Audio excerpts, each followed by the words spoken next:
it in the snow. Intro is getting... I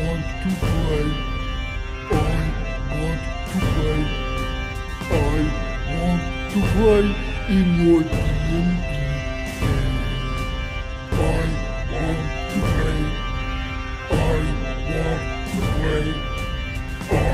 want to play in your D&D game.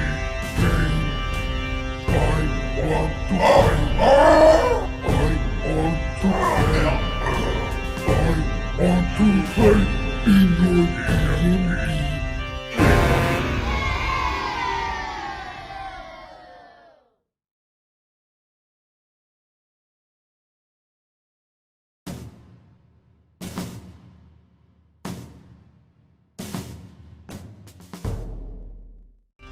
Hi, everybody, and welcome to Dice Camera Action.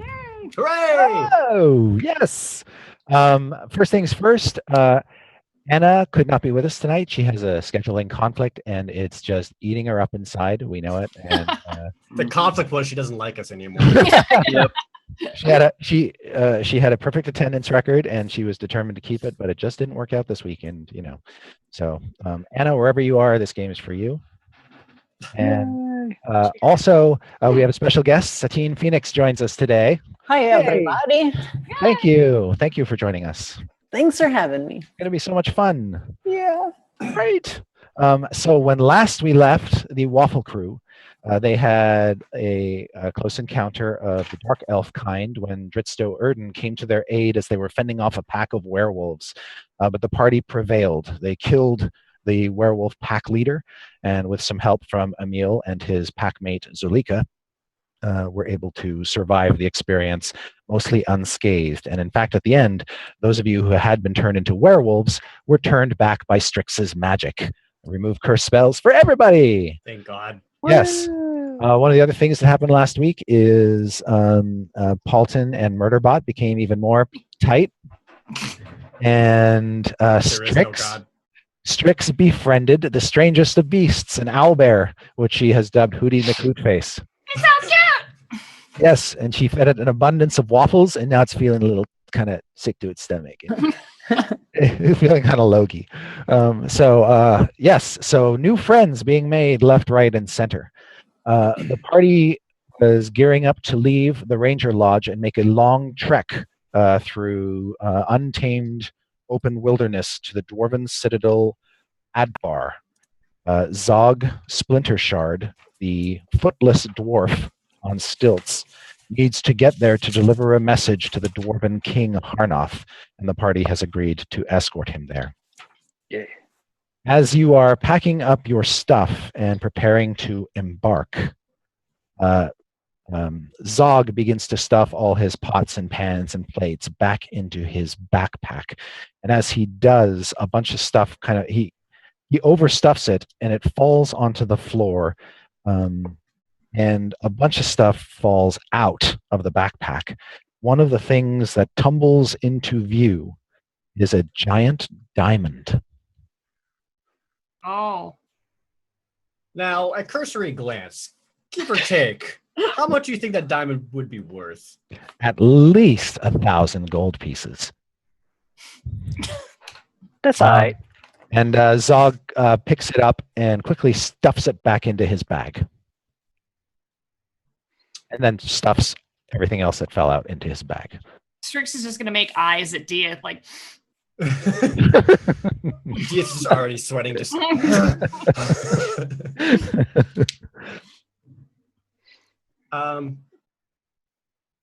That's fine. We'll discuss it later. And then he just sort of situates the backpack, straps his stilts on, and asks if somebody would be so kind as to help him get his backpack up over his shoulders. Certainly, I will assist him in getting his backpack up over his shoulders. All right. But it's really heavy, so it actually embarrasses me just a little bit. I was like, yeah, I got this. Okay. All right. Yes. And so now that he's fully loaded, he begins to make his way toward the door and outside, walking on his stilts. And those will pretty much allow him to keep up with you. 20 days, right? Yep. It'll take us 20 days. Yeah, that's what Drizzt warned you about. It's a long journey. The other thing that Zog tells you is that the land in between once you get out of the forest, the land is pretty much just like Scandinavia hinterlands. It's just snow-covered hills, very little in the way of vegetation or cover or anything else. So it's going to be arduous. Be exposed to the elements.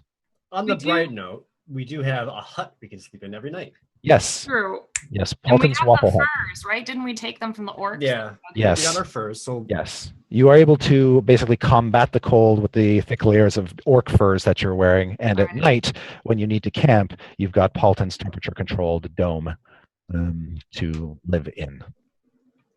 And so you leave the lodge behind, and eventually you even leave the cold wood behind and find yourself out in the blistering, wind-swept, snow-covered hills of the northern Silver Marches.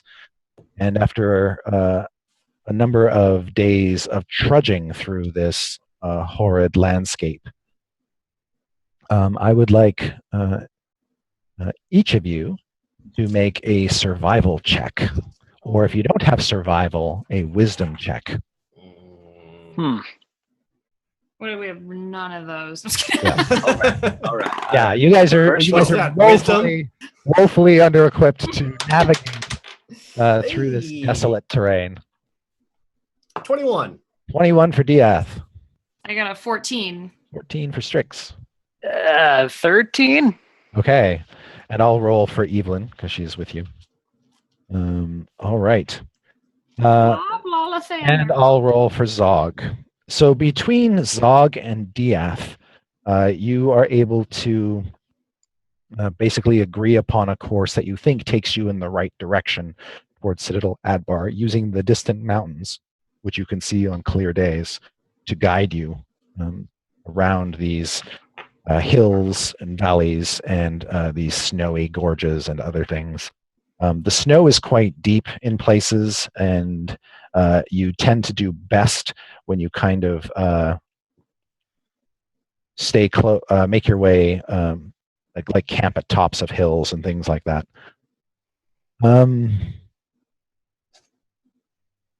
You don't see much in the way of wildlife, but occasionally you'll see a reindeer or a bear or something similar, hunting or foraging in the general area. And as your food supplies dwindle,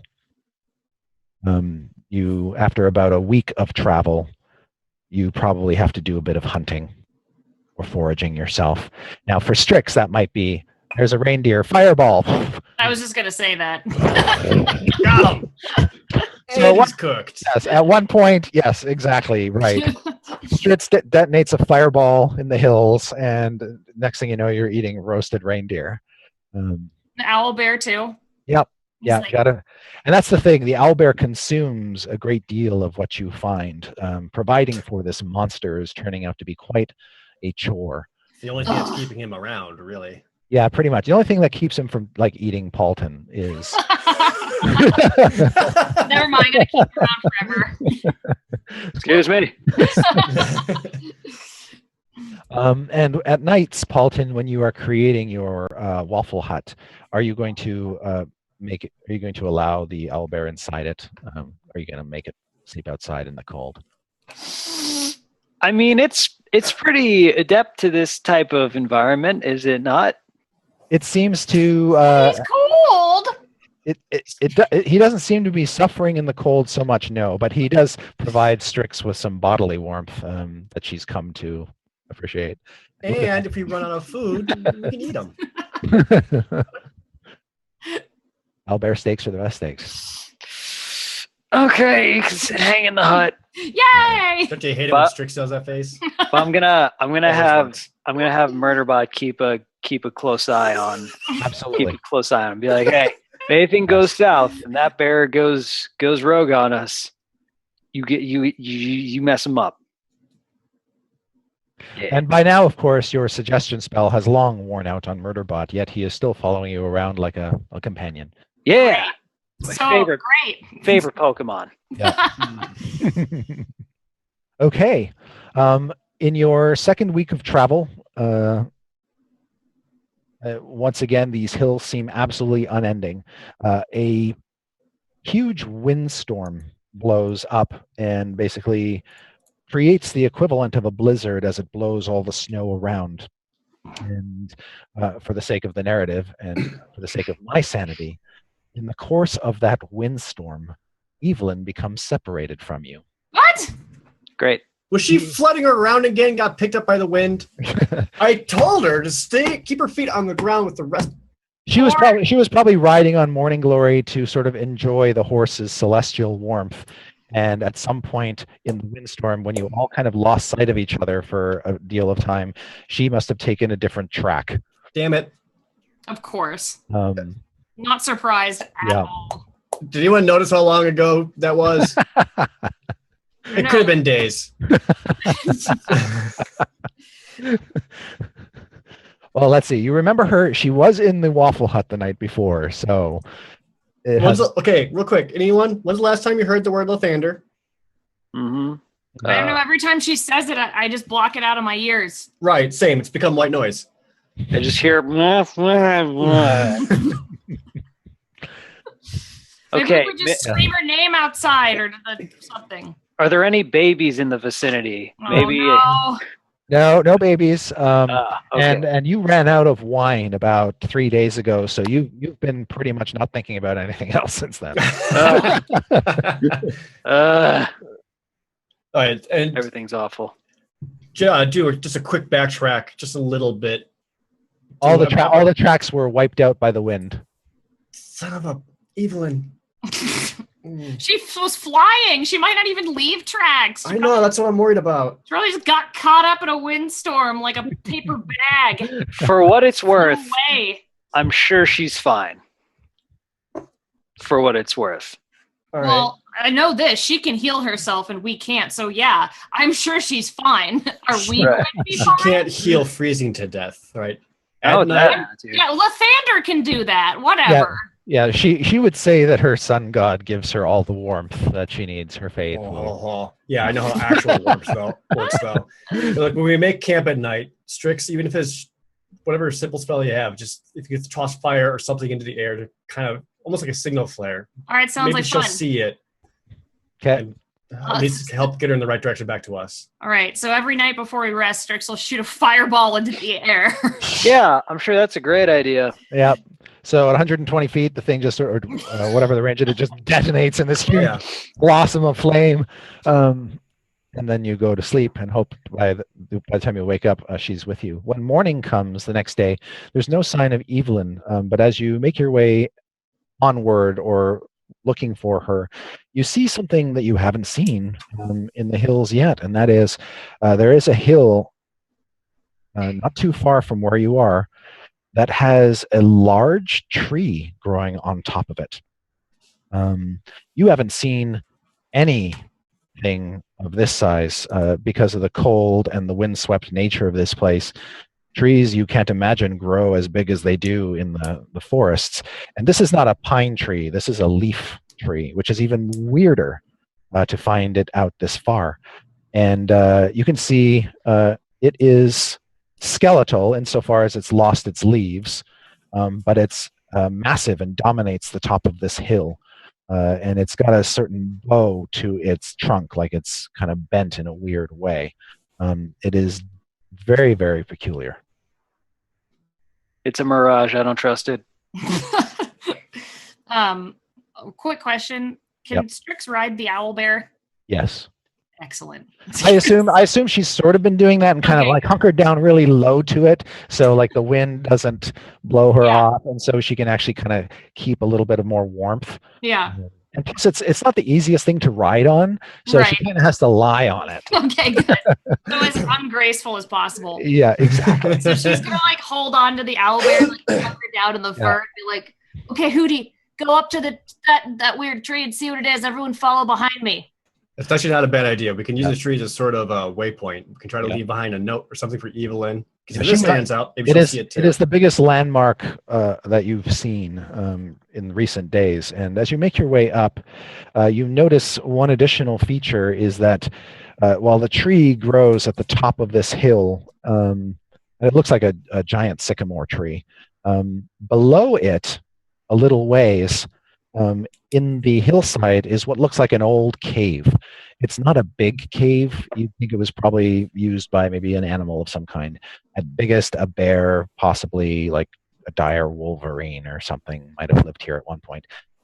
It's about 10 feet further down the hill from the tree on the side that you're creeping up.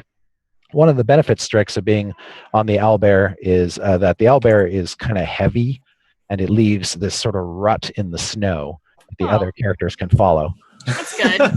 Good job. Yay. It sort of drags its belly across the. Thanks for digging us a trench. Yeah. When you get close to the cave, you don't see. There are some icicles and stuff hanging off it. There's no indication, based on tracks or anything else, that creatures have come and gone from this cave in recently. Dang it. Anyone got any parchment or anything that we can leave by as a possible note for I Evelyn? have parchment. Cool.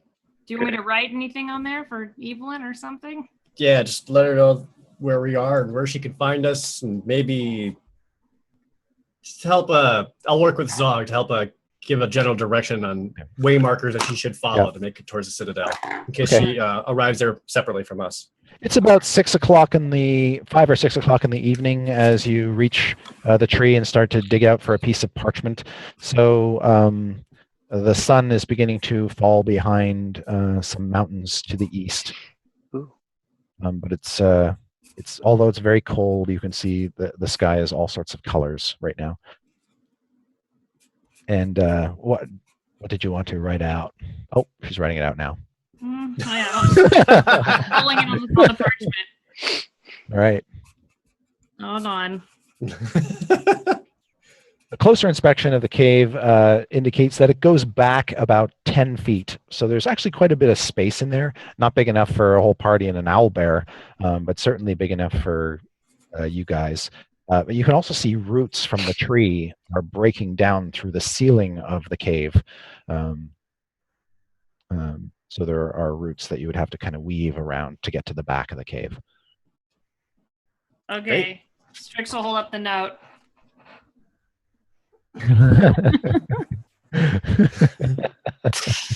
Look for Hootie and Fireball, Strix and crew. Yep. Just, so she doesn't lose hope. I would hate for Evelyn to lose hope. And what did you want to do with this message once you've written it out? I guess I'll walk up to the tree and somehow nail it in there. Okay. Or use something to wedge it in there. You got like a spike or something? Yeah. Find something or something. Does anybody have a spike on them or If you guys have a dagger, you can get one you can get rid of, not a nice one. a dagger would work too. You could tap that I into think I have one. I don't need it. I think I do have one. Guys, I didn't want to speak up. I mean, I have daggers, but they're nice daggers. It's okay. We won't take your nice daggers. They're not nice. They've never been nice to me. Zog will say, I have some spikes. Oh, Zog's got spikes. Of course he does. Good. yeah. All right. Thanks, I Zog. don't question that at all. I'm a mountaineer. Yeah. Palton. That's right. He's just a mountaineer. Sometimes you got to spike the mountain. Sure. All right. Okay, so we'll take one of the spikes and put it into the tree. Okay. Yeah, Zog just sort of drops his backpack behind him and just sort of lands in the snow. And he sort of leaves it to you to root around and get it because he's on his stilts. It's rude. Fine. Root. I'll go around to his backpack and dig around, find a spike, and then give it over to Strix. Oh, there's that diamond again. But yes, you find a spike. No, I saw it. Yep. Okay. So you hand her the spike, and then Strix, you just start to drive the spike into the tree. Yeah. Roughly at that point, a strange, thin, bark-like creature emerges from the tree. Oh, nope. I Nope. like it. No. Does it seem hostile?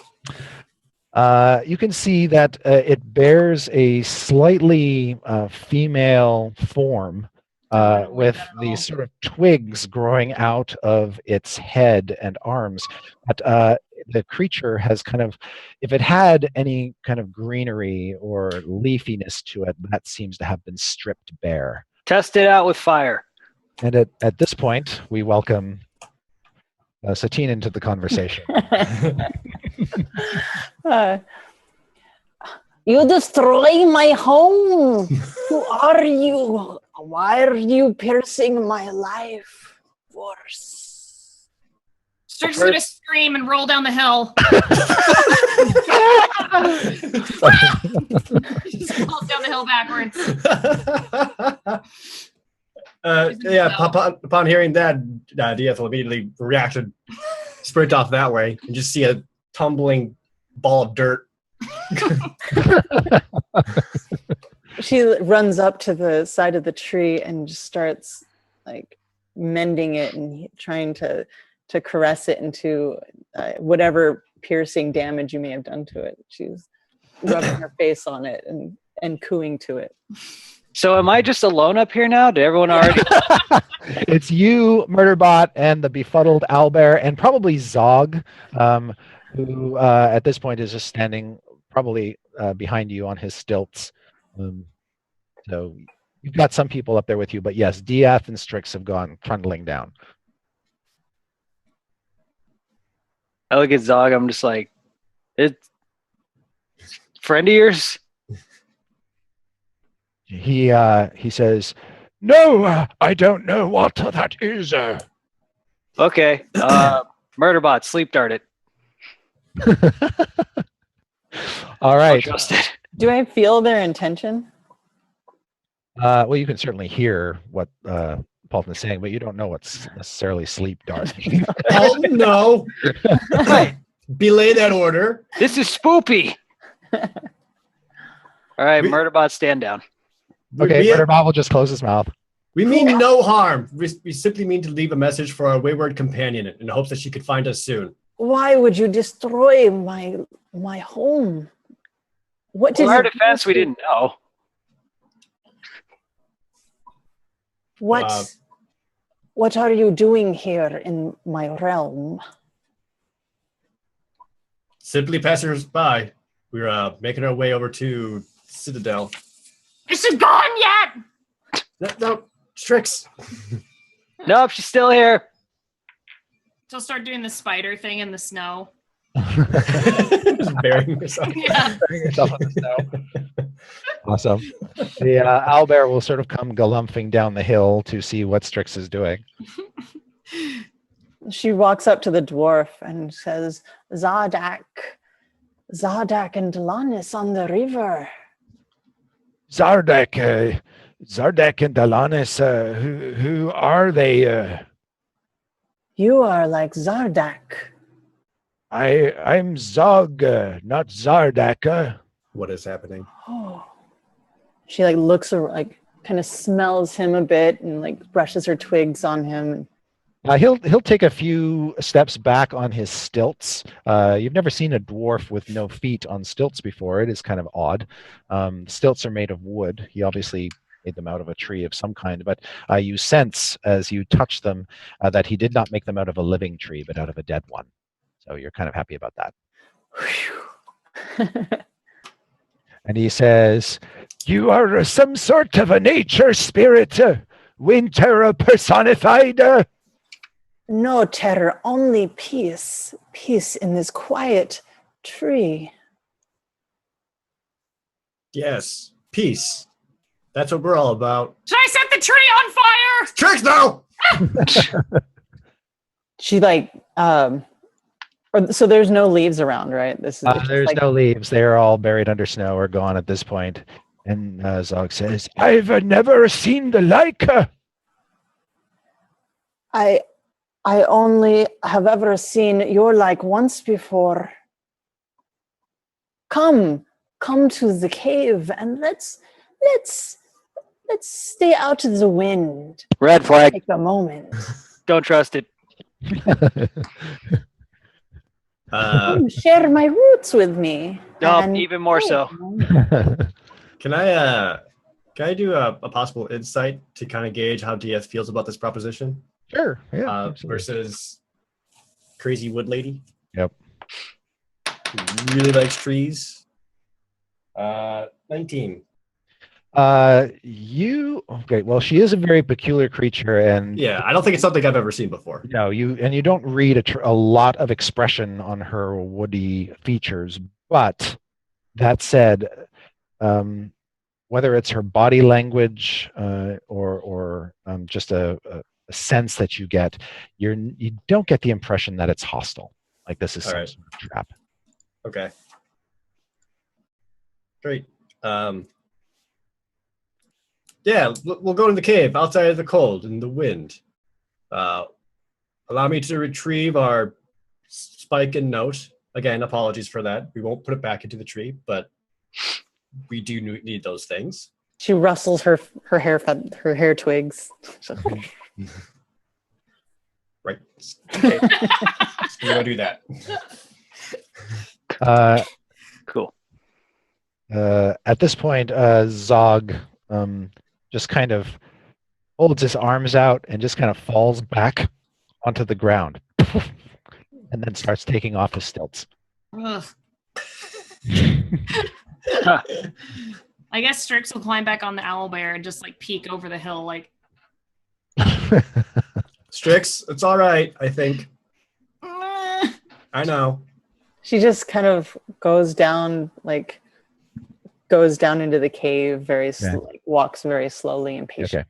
Zog will say, I'm tired of the wind. I'm going to take my chance with the cave. And just sort of dives inside, dragging his pack behind him. It's fair. I mean, night is falling quickly. I am not going in that cave. I'm going to wait outside with Hootie McHootface. Okay. We'll watch the entrance. Me and Hootie are fine. Sounds great, Strix. I know you can keep yourself warm. Yes. I'm scared. Palton? I reluctantly go with and bring Murderbot close by my side. Murderbot will follow you inside, and you make your way around the roots into this cave. And you are, the cave is certainly no warmer than it is outside, but you are sheltered from the wind, and that seems to make a whole lot of difference.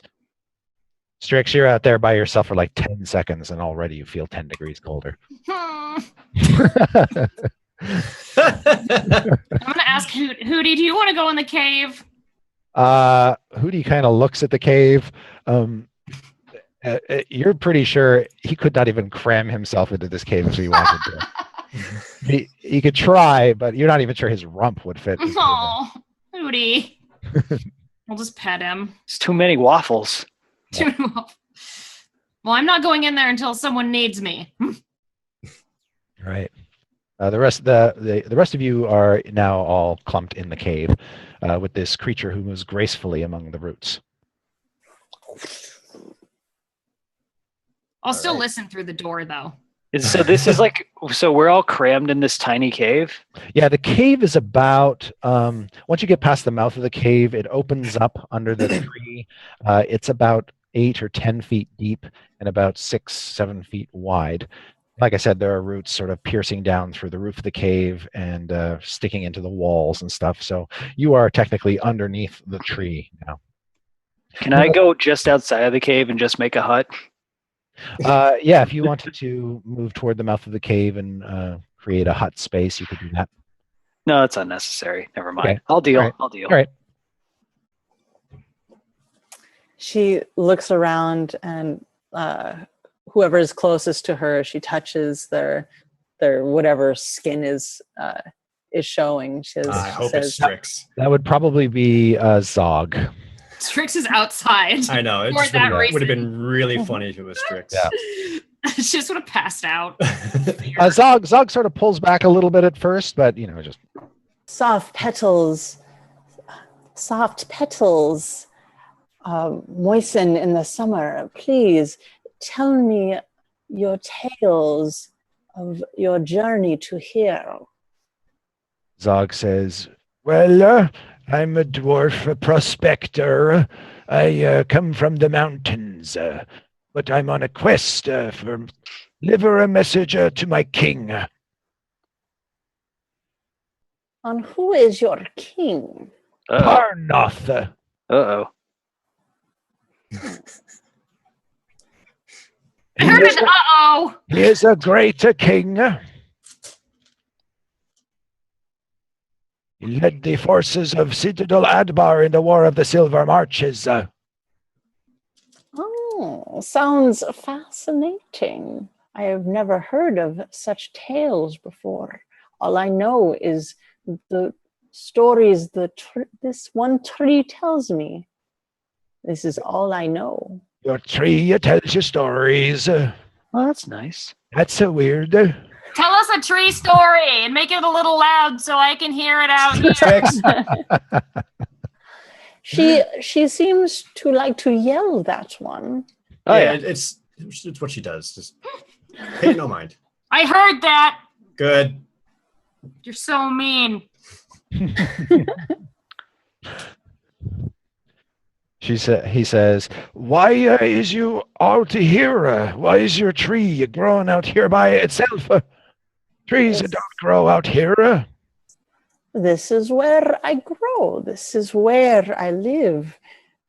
The mountains rise and fall, and we are always here.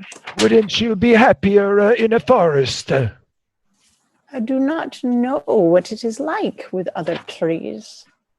I hear stories of forests, but I am happy. I am happy in this cave under my tree. Can I do a quick Arcana check to figure out if I would know if dryads, which I'm assuming she's a dryad, would be able to, what would cause them to be away from other dryads or the forest or anything like that? Like Absolutely. planted someplace else. You make an Arcana check. Ooh, that was real bad. I don't know anything. Ooh, it was a 2. Okay. We're not even sure what a tree is anymore. I mean, I have like a lot to Arcana, so technically it would be 6, but I roll a 2. I got nothing. Yeah, you skipped that day in school. Tree day? No, thank you. Okay, Yeah. those are for fire. Bye. All you would know, just very base, is that dryads are nature spirits, if this is indeed her. You do know that dryads are by their nature bound to their trees, but that's all you know. All right. Well, I'll definitely like climb into the cave a little bit because she's curious about something, and she knows it's magic at least. So Yeah. she's good. Okay. She's also gonna look at the dryad and Strix. She's all like messed up and dirty and like covered in fur and like owlbear goop. It's like, hey, have you seen a woman? She's like small, blonde, little wings on her boots. You know, she's like really weird. Like she screams Lathander. You are the only female creature I have seen in a very long time. She's right. a female. Well, I mean, Strix is like, shit. I don't know. But thank you for the compliment. She like, you're so sweet. Is there a name that we can address you by? I am Lafaria. Right. My tongue can't do that. Lafaria. I apologize for any. I will mispronounce it, but I apologize. That's on my human tongue. I'm not capable. Lotharia. What's her name? Lathander? No. Lotharia, you say your tree brings you whispers of stories from the surrounding areas. It does, very close. The roots only go so deep. Right. And from that tree, you've heard no whispers of our tiny loudmouth Lathander spewing companion. You are the only loud creatures I have come across, and that the tree has whispered to me. Oh, that's pretty weird. It's Unless Dungeon Master, I've heard something that I don't know about. No, very few creatures come by your way, so Yeah. it's been a long time since anyone's come up the hill and been sensed by the tree. She like reaches out to each one of you very slowly and is just inspecting you. Nope. Not in a very, not like aggressively, but very slowly. And Nope. Nope. Strix is gonna climb back out to the front of the cave, like. It's like, meh.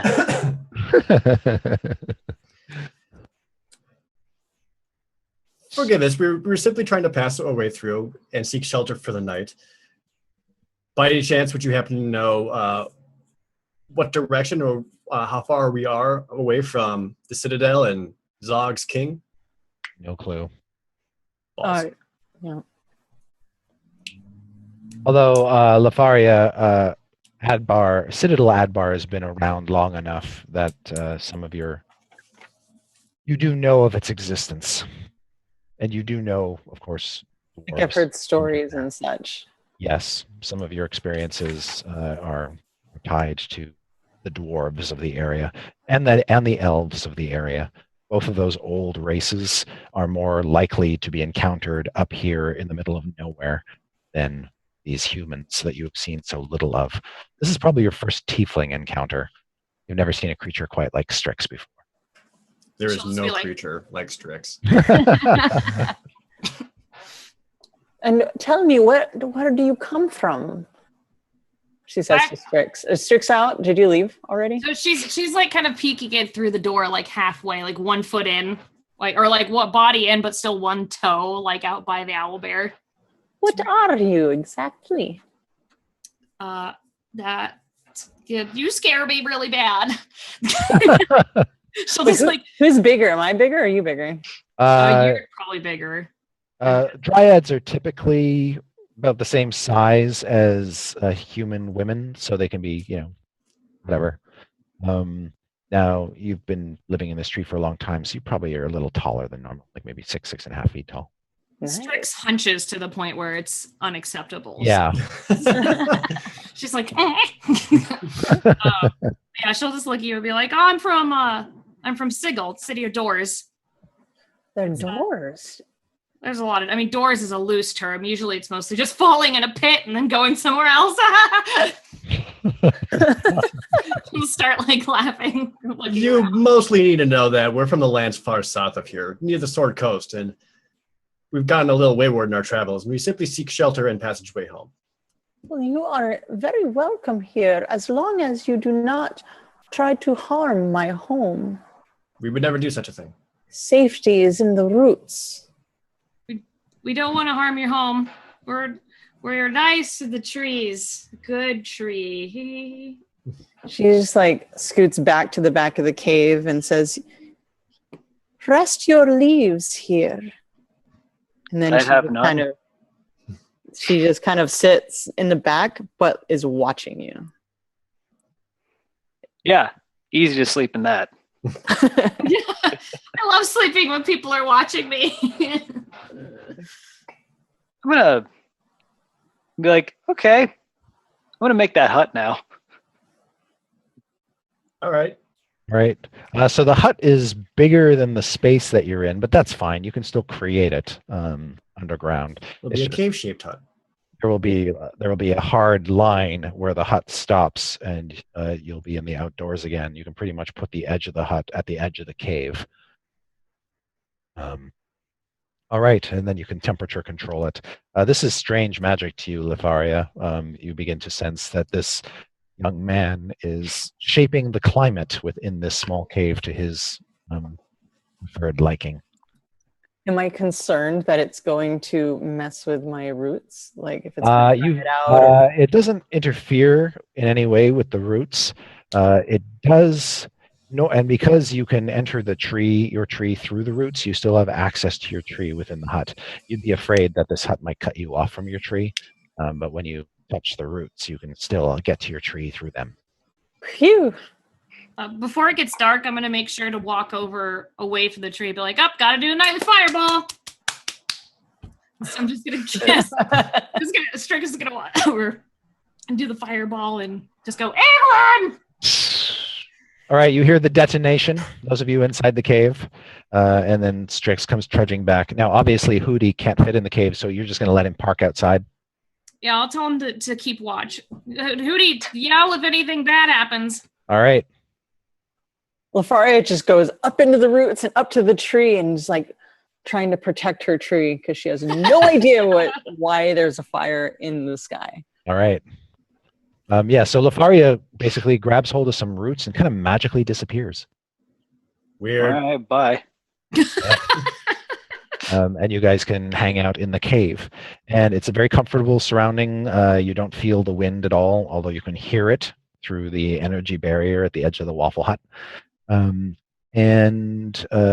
the sun fades and the cave darkens, you'll need light because it gets pretty dark in here, unless you have dark vision. Globe.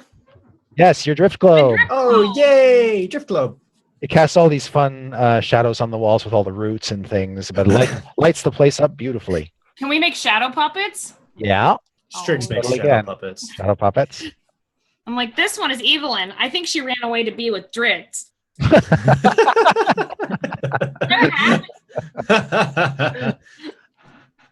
And actually, Murderbot will get into the act and do a few shadow puppets, and it turns out he's really good at it. He can do an elk, and he can do a wolf, and he can As do soon as he starts doing it, Strix just puts her hands in a robe and is like this, goes like this. Yeah, and then he realizes that nobody really likes what he's doing, and then he just sort of puts his hands down. Walks over to Palton and just kind of looks at him.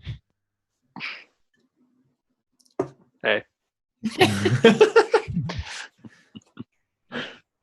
And then he just sits down next to you, Palton, and puts his wooden hands under his chin.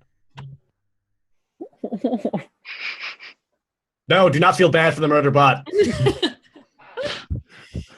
Murderbot will turn a little scant look at Diath, give you Diath a big wink. Go back to sulking. I hate this. All right. As night wears on, Lafaria, you become aware of danger approaching. You feel tremors in the ground. Big tremors of heavy creatures moving through the hills and getting closer to your tree. I go back into the cave. So there's just a big hut in the cave? So you can't see anything that looks like a hut. There is, at the mouth of the cave, there is a shimmering barrier. And the temperature in the cave is warmer than it used to be. So it's just sort of, he's altered the temperature in the immediate area. Okay. I would like to rustle some roots around to kind of gently wake everyone. Okay, you all sort of awaken to the sound of rustling roots. Weird. Yeah, the roots have come alive! The mountains move. The mountains move and creatures, I can feel them. They approach. They are larger than you.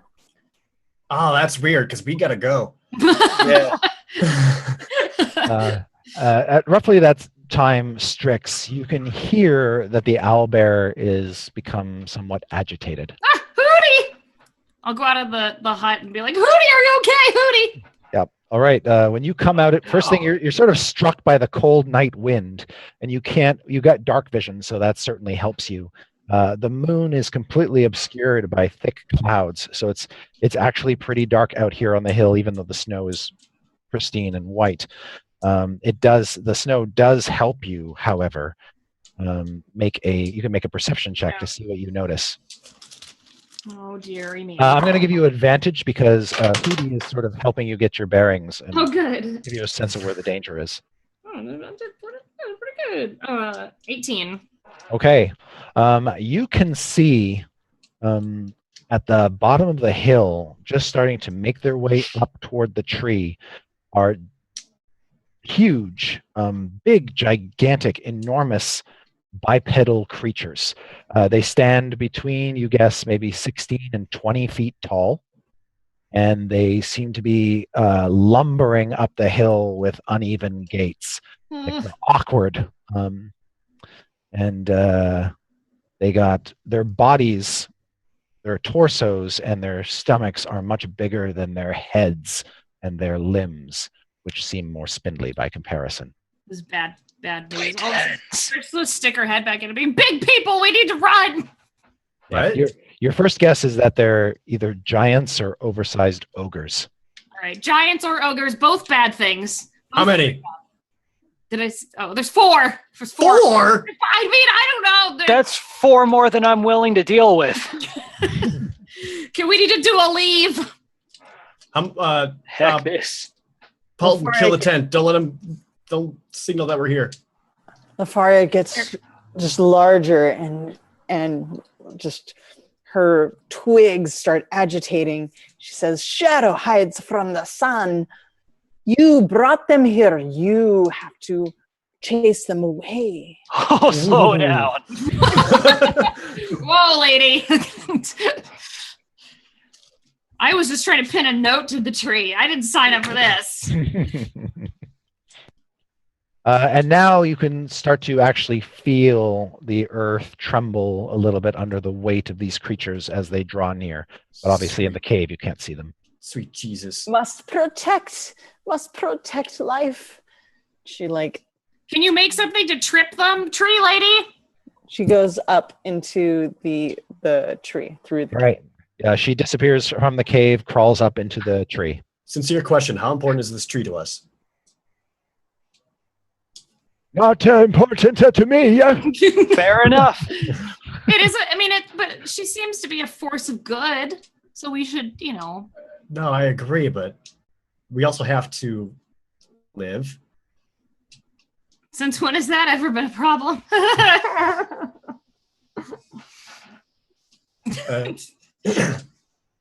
Look, we're. I don't. You hear a voice outside, and it says, "I smell the blood of a human!" Hootie, run! I tell Hootie to run. Bring it to me! Guys. Hootie's running. I don't think they're friendly. Nope, not friendly.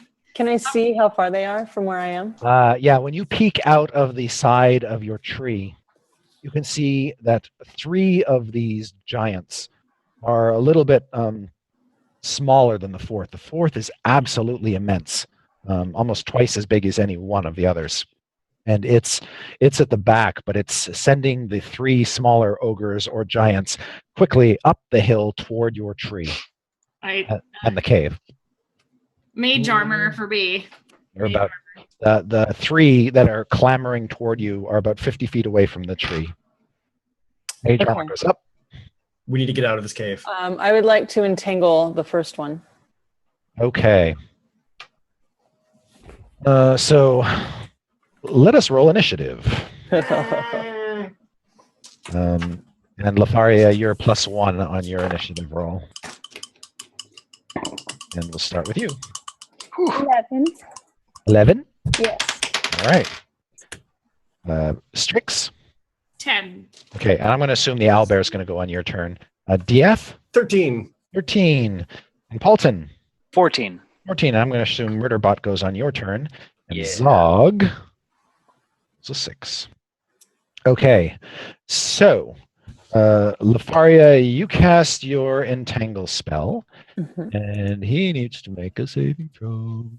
It's true. Right. This is strength. Ugh, okay. Okay. And your save DC 14. 14. All right. Erupting from the snow around one of these creatures are all kinds of twiggy plants, and you can see the creature momentarily is confused and befuddled by these plants grasping at its ankles and legs, and it begins to tear itself free of them, and you can see that the entangle does not seem to be holding it in place. Oh, they're real strong. Oh. All right. So we at the top of the initiative order, Palton, you are by far the quickest to react.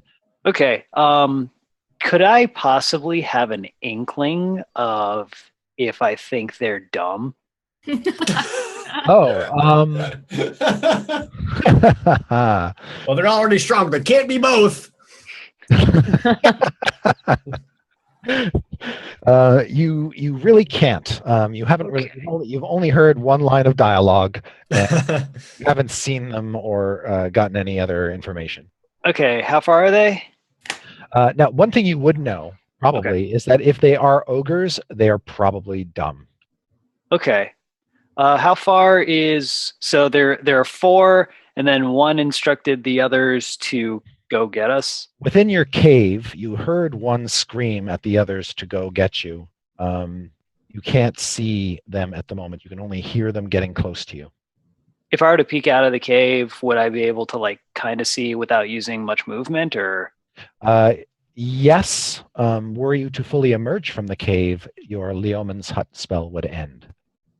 Yes, but you can peer out of the cave and try to get a closer look. Make a perception check to see what you see in the darkness.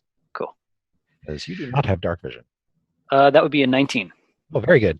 So despite the darkness, with the help of the snow, you can make out the three lumbering shapes approaching you. And yeah, they're about 16, 17 feet tall.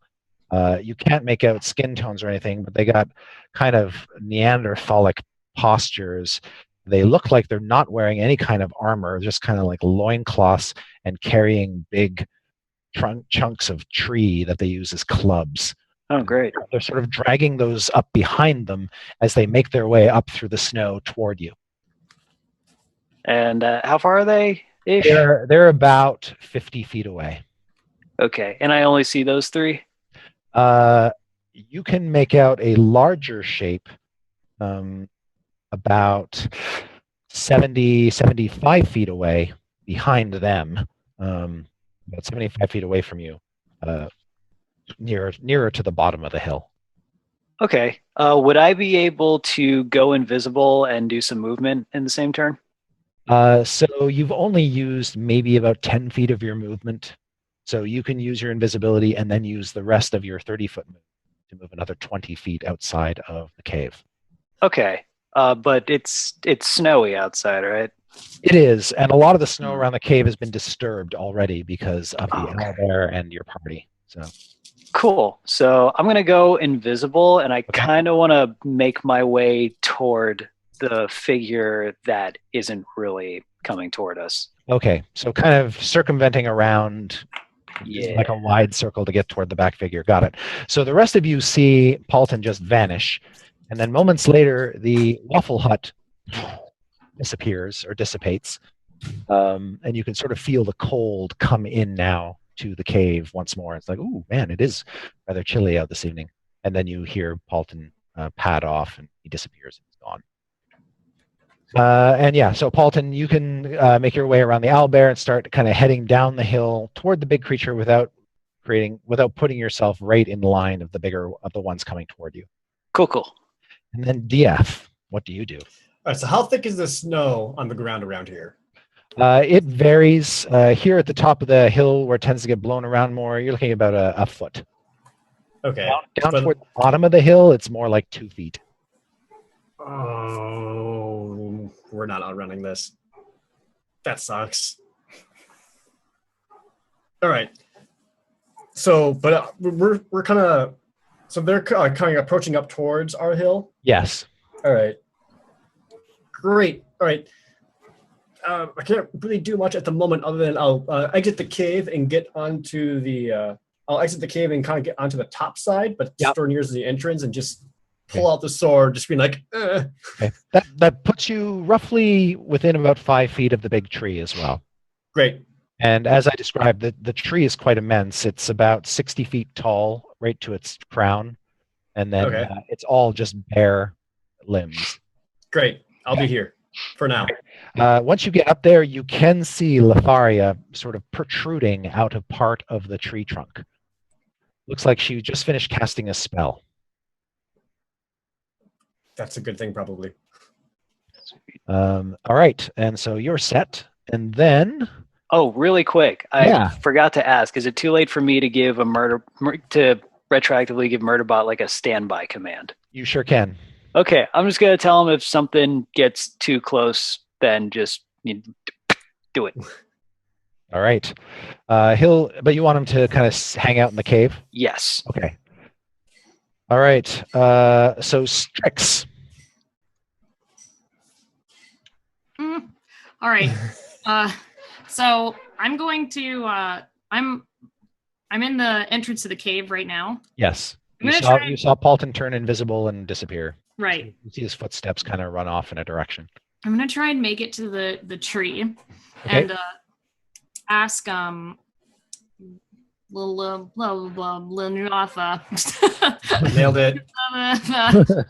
So Strix is gonna get to the tree, be like, Lathander, whatever. Get me to the top of your tree. I promise I won't hurt you. Put me at the top. Help me. Use your roots or something. Can I do that? Because that's kind of cool. So, Like urge her up with some twigs. you believe? Yes, you can. Neat. Your tree is kind of it's really sleepy in the winter, so it's a little slow on the uptick. Oh no, it's like the elevator all over again. Yeah. Lowest tree elevator ever. Yeah. So on your turn, you'll be able to do that. Basically, try to rouse your tree into action. So Strix is up there yelling at you. Strix, do you want the owlbear to do anything? Because right now, it's obviously set to defend itself or do something, whatever you want. I'm just gonna tell him to keep watch on me. I'll just if Okay. he's like have him just stay close to the tree, defend the All right. tree. So it will come galumphing up after you and kind of park itself right behind you as you wait for the tree to do something. All right. In that case, Zog, who is still inside the cave, will come out. He comes out with his stilts and basically plops down and quickly tries to strap them on. You can see he's got his hammer beside him, and he says, "I was born to fight these creatures. This is going to be fun." Great. I'm glad someone's going to have a good time. All right, and then the giants. Okay, they come stomping up about 40 feet, putting them basically at the cave mouth and about 10 feet from Diath and Strix and Lefaria. Palton, you are now behind them. They've walked past you. Cool. And you can see that they're big hulking hill giants. Oh. They look dumb. They do look very, very dumb. Oh. And you can see that they've got pot bellies, but not sort of healthy, well-fed pot bellies. You can see that they sort of protrude in an unhealthy way, and their limbs really are quite spindly, and you can actually see some of their ribs. And they begin to just uncontrollably kind of slaver and get really excited at the prospect of food. Cool. That's all right. I got really excited sticking a sword in between those ribs. Yep. But because they're not close enough to hit anything, they're going to use the remainder of their action to basically move up as close to Strix and Diath as they can. So they are right upon you now, guys. Oh, great. Lefaria too. They can't take any other actions. Yep. Palton, you see the biggest one at the bottom of the hill, kind of slowly lumbering up the hill. But unlike the three others, she seems to have just a trickier time moving. She is incredibly fat and kind of moves very awkwardly on her fat, stumpy legs. And she has a little bit of trouble with the hill and the snow and the unevenness of it. And she's like, having some trouble. But she screams to the others, "Bring me the food!"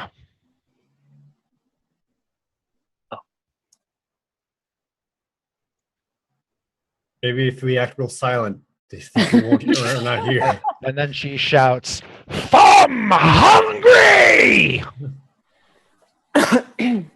All right, and that takes us to Palton. All right.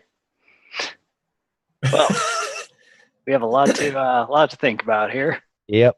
Now she basically gained another 10 feet, so she's about 50 feet away from you. Okay. Let's see. It fails now. It's not until then.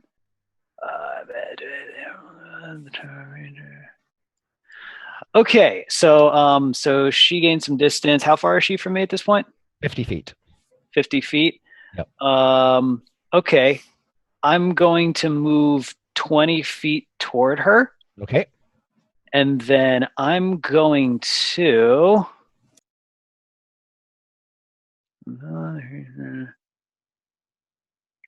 I'm gonna use suggestion. All right.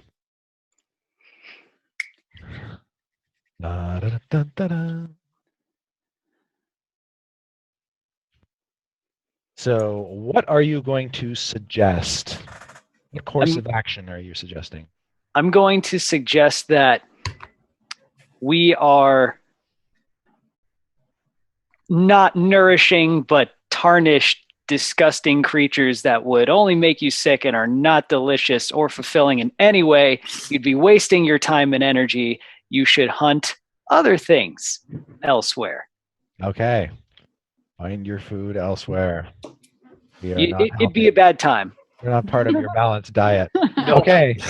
So she has to make a wisdom saving throw. Not her strong suit by any stretch. All right. She rolls a perfectly average roll, which with her penalty drops it to a 10, which means she fails. And she says,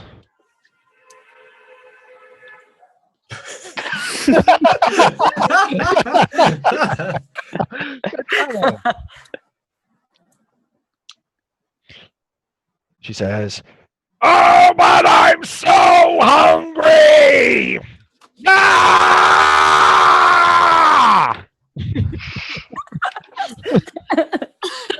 You would leave more hungry. And then yes, it's like we're like celery, you know. Yeah. It's so much effort. You'd expend more energy eating us.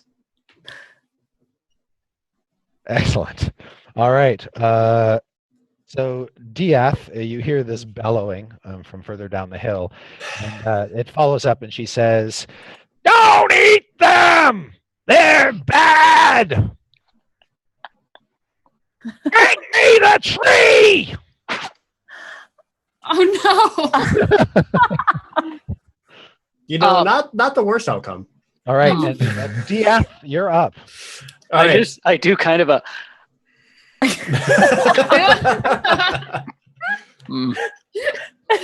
And these dullards that are standing in front of you, they look like they're just about to mash you, and then they all kind of look at each other stupidly and hungrily, and they look and they're just drooling uncontrollably, smacking their lips and going. They look confused, and then they look at the sort of unpalatable looking dead tree, like they've eaten trees before, and they're just like, "Ah, oh, what tree?" All right. So they're basically in front of me, but they still have some height over me? Yes. So even with like basically a 10-foot height, you're now kind of looking in their eyes. Great. I'm going to use my cunning action to dash to go back to the tree, begin climbing up it, and after about, say, 15, 20 feet or so, press my legs up against it and springboard leap off of it, twisting my body at the giant sword in hand. Oh, okay. So using the tree to come down on top of it. All right. All right. So just make an athletics check to scrabble up the tree. It's not particularly difficult for you. All right. 24. Success. All right. And when you get up to a height, you then throw yourself down upon it. You can make your attack roll against the giant. Sword. Ah, shit. Ah! Oh, dang. 26. Ooh, yes. That easily hits the unarmored giant. Great. Roll your damages. Try to hit the sword down there as much as possible, that hopefully deep enough that I can like hold myself onto there a little bit. All right. This is just a normal sword damage. All right. Yep. So this creature is within 5 feet of an ally, so you get your sneak attack. I do? Yep. Ooh. Ooh, more dice. Well, good thing I talked them down. Good work. Ha!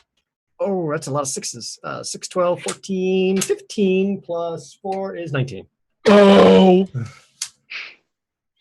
All right, yeah, so you jam your sword basically into its shoulder, and it digs all the way down to its hilt, and so it's just sort of stuck there, Great. lodged in its bones, and it says, "Oh, my bones!" As this thing twists, it he just sort of squirms in pain and tries to kind of instinctively throw you off, but you can hang on if you want to. I think I will hang on for now. Okay. Lefaria.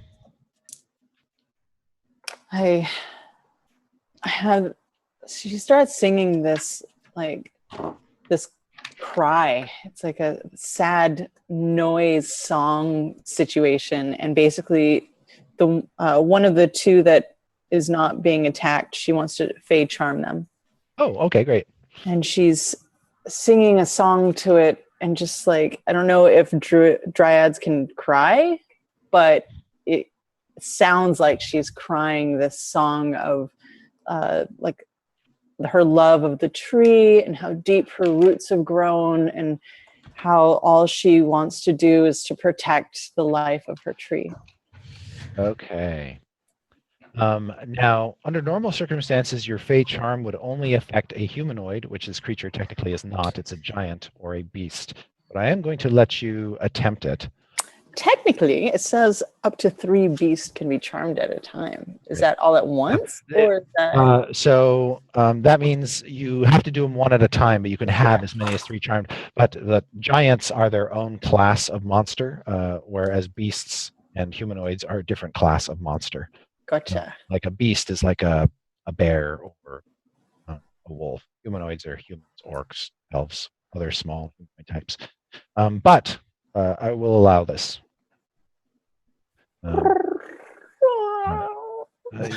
Yes. All right. What? So you rolled a 17. So he with a -1, that's a 16. That's still high enough to beat your DC of 14. Balls. So he is not entranced by your nature's call. Nor does he seem to weep at the sad song that you have cast upon him. This dense creature doesn't seem to have any empathy whatsoever. All right. It was pretty. Mostly he's just like, "What is that noise?" And That's all then, she's got. Yep. So that's Lefaria. Strix. Oh boy. Lefaria, you try to awaken your tree. Make a d20 roll for me. Oh. I got an 8. I'm sorry, Lefaria, make a d20. Oh, I'm sorry. Oh, thank God. 20. Yay! You know why? So- Because she's not in the party. That's why. There's a huge crackling noise as one of the tree limbs descends upon you, Strix, and tries to, with the split of 2 branches, sort of hook you up and pull you up into itself. Basically, it scoops you up like a fork. So you're sort of trapped in But also, Yes, and it lifts you 15 feet up into the air. Perfect. And I can see the giants down below now with DF jumping on them like Naruto. Yep, you're about 10 feet above all 3 of the giants. Don't call me that. How dare you? Tasuki. All right, so once I'm hidden by the tree, I'm going to say, "Don't be afraid. I'm not going to set you on fire. It'll be okay." And so I'm going to cast Fireball and the Careful spell, making sure that I don't set the tree on fire. Okay. And don't set Dieth on fire. And don't set Hootie on fire. Okay. Palton, I don't know where Palton is, but I'm going to assume no clue. he's not. Hopefully he doesn't set on fire. Sorry, Palton. All right. So the tree is wielding Strix like a wand of fireballs. Yes. Cool. I'm also going to try and like just look scary and be like, "Bah!" at these giants because they're dumb. So I'm gonna be like, "Man, the giant god!" Bah! All right, and then you detonate your fireball, which sculpts its flames around your friends, but they all have to make saving throws. And what's the DC against your spell? It's 14. They are all super slow, and they all get caught in the full blast. Yeah. Yay! Palton, behind you, you see this great fireball eruption. It seems to engulf the tree and everything around it. And when all is said and done, there are 3 smoking hill giants. Let's get some damage from 20 damage total. 20 damage. Yeah, it wasn't great, but hey. That's all right. So yes, all 3 giants are just kind of smoldering, but still very much alive. You can't blame me when I'm being held by a tree branch. Yeah. All right. That's Strix. Do you want your owlbear to do anything? Because you kind of left it down below you now. Yeah, I just don't want him to defend the tree. So if the giants get close to the tree, just have him. They're very close to the tree, so if you want it to attack, you can do that. Okay, cool. I'll have him go to the closest giant. Okay. So Go, Hootie, go! for the owlbear, you make 2 attacks, Holly. All One right. for the bite and one for its claws, and then they're, I believe, +7 to hit on each. So roll d20, add 7, and roll d20 and add 7. 22 on one. Okay, your bite is definitely going to hit. And 18 on the other. Okay, both hits. So against, do you have a preference which giant you want to attack? One is obviously more wounded because it's got DF. Yeah, the one that's more wounded, yeah. Okay, so when the owlbear attacks that one, which is great for DF because you'll get your sneak attack. Yay! Holly, roll a d10 +5 for the bite. All right. Thanks, Owlbear. His name's Hootie. He has a name. Owlbear. 6. So 11. 11, excellent. And now for the claws, roll 2d8 +5. Jesus. No kidding. All right. I helped. So 19. Hootie's a kill stealer. All right. Hootie tears into this hill giant, but the hill giant is still alive. However, he is now bloodied. Good job, Hootie. Excellent. I'll throw him a piece of meat from my robe. Okay. Zog Splinter Shield. Don't distract him. Now has his stilts on and is sort of lumbering around with his hammer. He'll come stomping over and try to smack the same giant. And okay. He sort of goes stumbling off to the side as one of his stilts kind of gets stuck in something under the snow, and he nearly falls over. It's cool, guys. He's born to fight these. Poor Zog. All right. The giants. All right. First of all, the one that has the suggestion spell will continue to lumber up in your general direction, Palton. But she moves only 10 feet, so she's about 40 feet away from you. She doesn't seem to notice you at all. She's just trying to get as close to her husbands as possible. The first husband, who's got DF on his back, basically takes his big tree trunk club and tries to beat you off his back with it. And if possible, yeah. do the attack roll first. He takes 2 big swings with his great club. The first one is a 16 to hit. Oh, damn. That's just enough. All right. He does 18 points of bludgeoning damage. Now, hear me out. So I'm stabbed on there, right? And this big club's coming at me. Yeah. And as that's happening, I'm going to go, uncanny dodge! Yeah. Get out of the way, and then hopefully he hits himself a little bit too. You can, well, first thing, you reduce the damage by 9. Yep. And I will see if he deals himself. If he hits himself with this attack, he critted himself. Yeah. So he literally just sort of claps the back of his head and takes the rest of your damage. The 9 that you would have taken. And then, stupidly, he tries it again. And this time, however, he only rolled a 13 on the attack roll. 13 is no good. All right, so he does not hurt anybody. All right.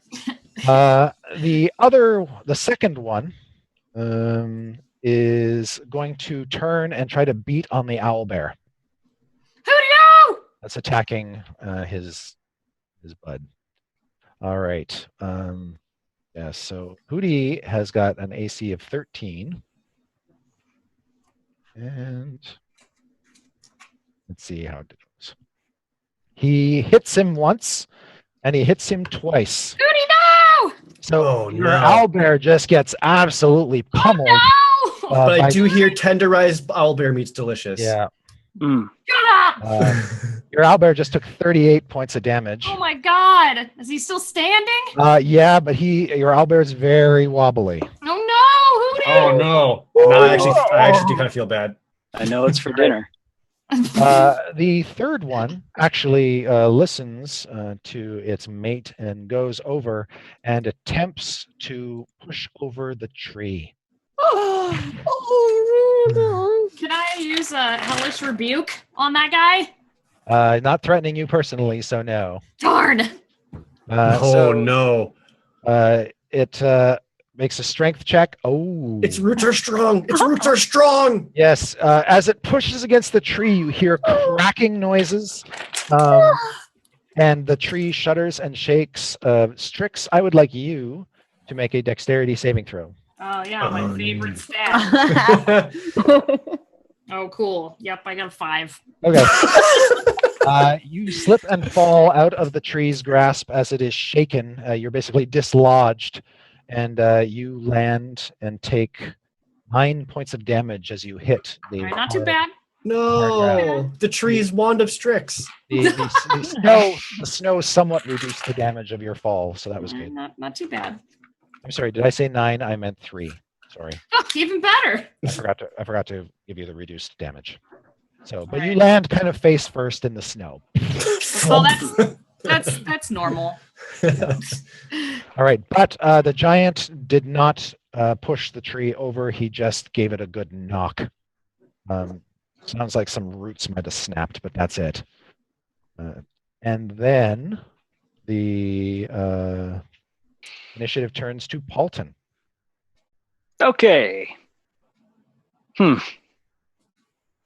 So the behemoth in front of you is now about 40 feet away and kind of lumbering in your general direction. Does she still look hungry for my body? She still looks Choice words, Nate. Unclear. You can make an insight check if you want to discern what she's hungry for. 16. She does not seem to be hungry for your body. Your spell took hold of her, and now she's basically making do with bark and tree as her diet for tonight. Okay. But the only other edible thing she's come across. Let's see. Let's see. Nice, tasty bark. Yeah. Okay. I'm gonna move. You said she's 40 feet. Yep. I'm gonna move 10 feet closer. Okay. And I'm going to project some fear on her. Oh, when I said 40 feet, I guess I meant 20 feet because you would have had to have been 30 feet within her to cast suggestions. So she's right. She's now 20 feet away. Okay, then instead of moving, I'm still gonna cast fear. Okay. Fear. Good call.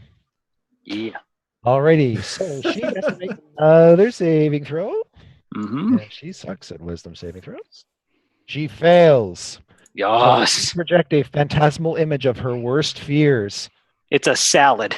Oh my god. All right.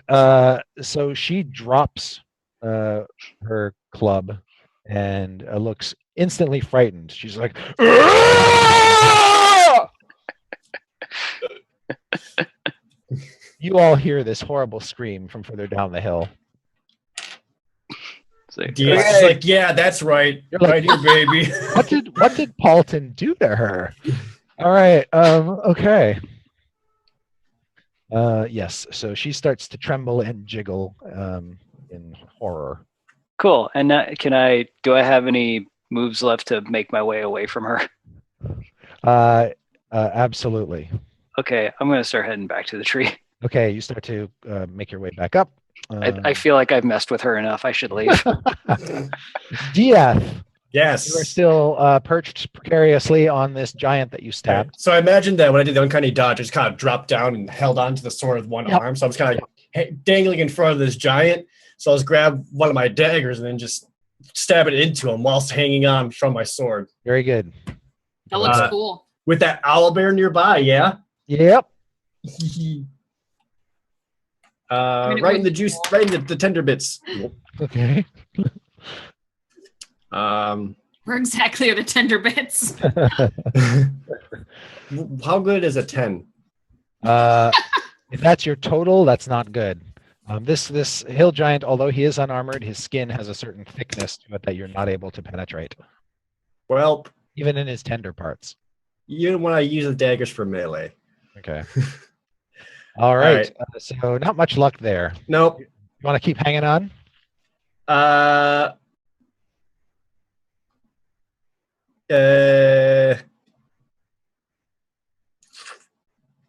Yeah.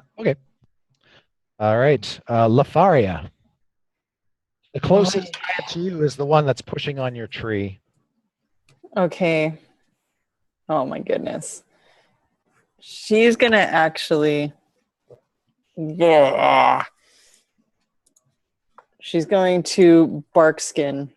Okay. She's gonna. Yeah. So your skin becomes all sort of covered with this crusty, thick layer of bark. And then, as for a bonus action, casting Shillelagh. So on her next move, she's gonna start whacking. All right. Yes. So you pull out this wooden club-like thing, and magic begins to course through it. And that's that, which brings us to Strix. You pick your face up out of the snow. Is Hootie still hurt? Yeah. Hootie! How badly hurt is the giant that was beating on Hootie?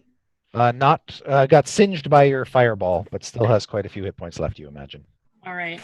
I'm gonna use one of my movements to yell that Hootie, get away! Run, Hootie! No, Hootie, I need your sneak attack.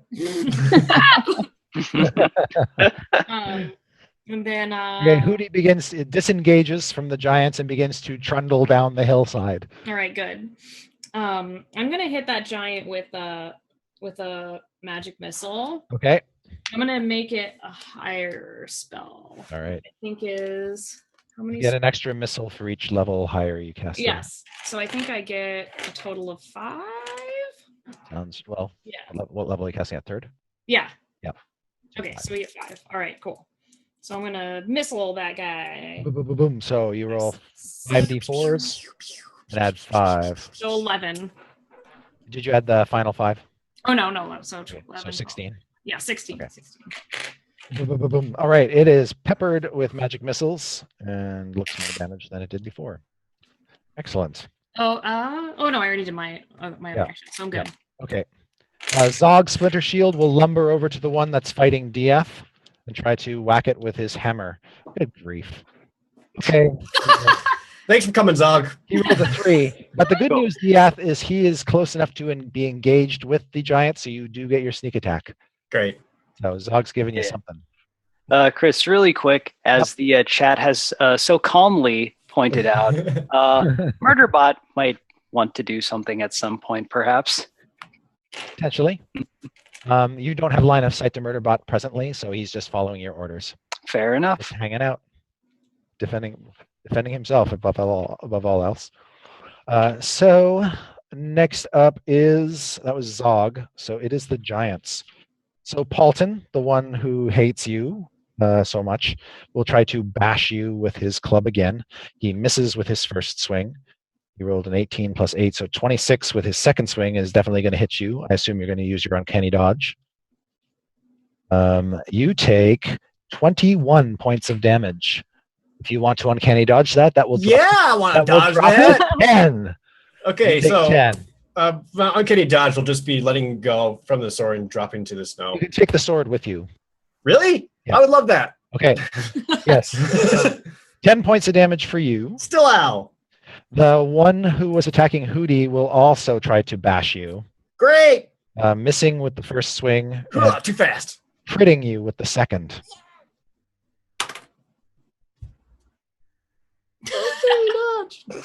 Does 36 points of What? damage, Isn't that all the hit points you have? which you cannot uncanny dodge.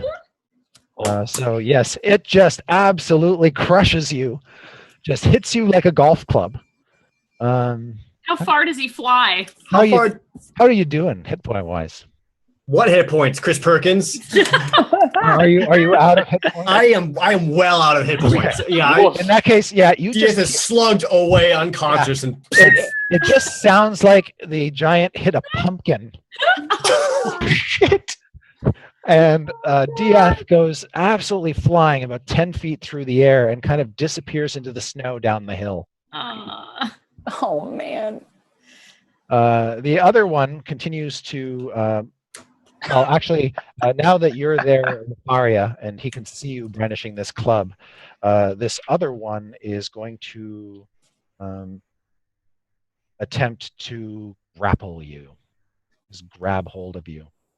So it's going to make an attack, or I should say, yeah. So I would like you, Lafaria, to make a strength check for me, which I know you're great at. I did the opposite of a 20. Okay. Yeah, so the third giant welcome to the Waffle Crew. grabs hold of the dryad and has now got her in its big fleshy fist. And then he's just like, and chewing on your head a little bit. No. Whoops. So yes, he crits you with his gnawing bite. Oh no. And you take 12 points of damage from his bite, Lafaria. 12? Yep. Missing a face like this. Oh God. Yeah. Yeah. I feel partially responsible. He's gnawing into you. Partially. It grows back, right? That's how it works.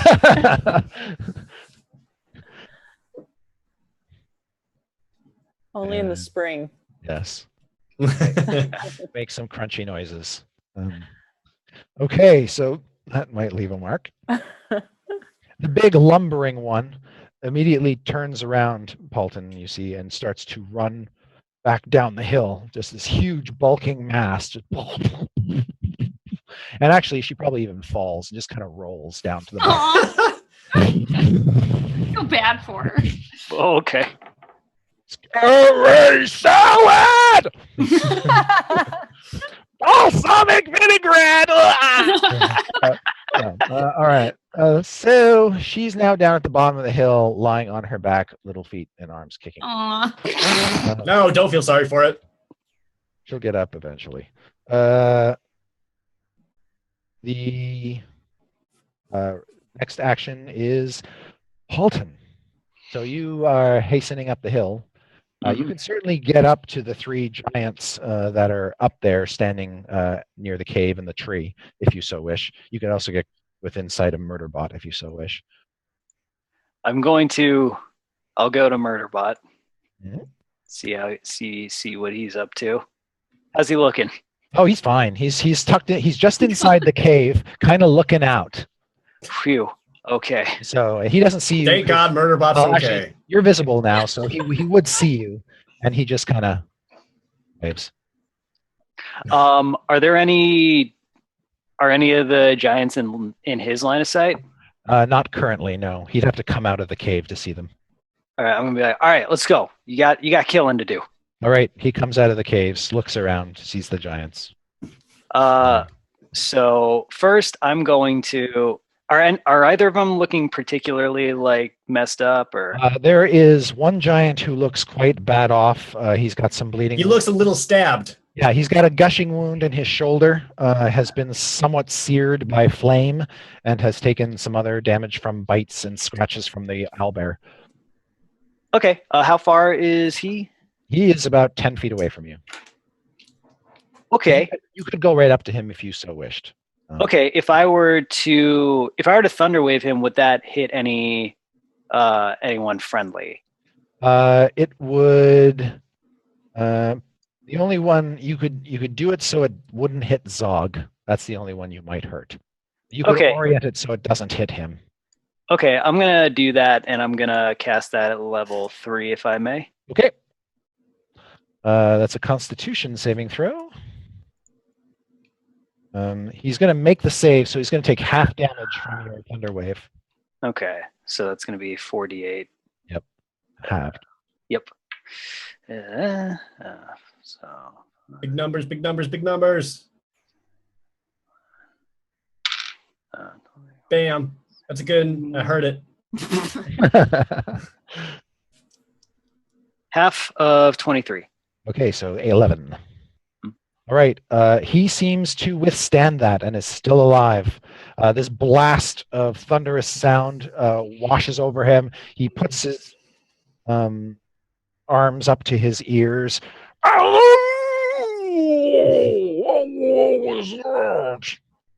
But is still on his. He doesn't get blown off his feet.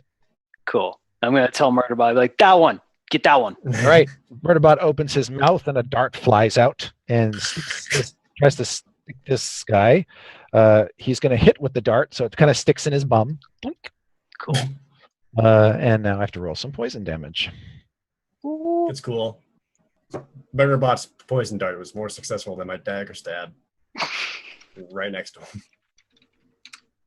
You looked really Right. cool until you got. Oh, thank you. Thank you. Okay, so Murderbot's dart sticks this giant in the ass, and then the giant's like, kind of pulls it out, and can't really. It's so small, you can barely even see it. Then you see foam start to come out of his mouth, Oh my and God. blood start to come out of his eyes, Ah! Why do we keep this thing around? and then he's just like, and just falls backward into the snow, dead. Woo! Kill stealer. Free. I just Murderbot, hold up a fist.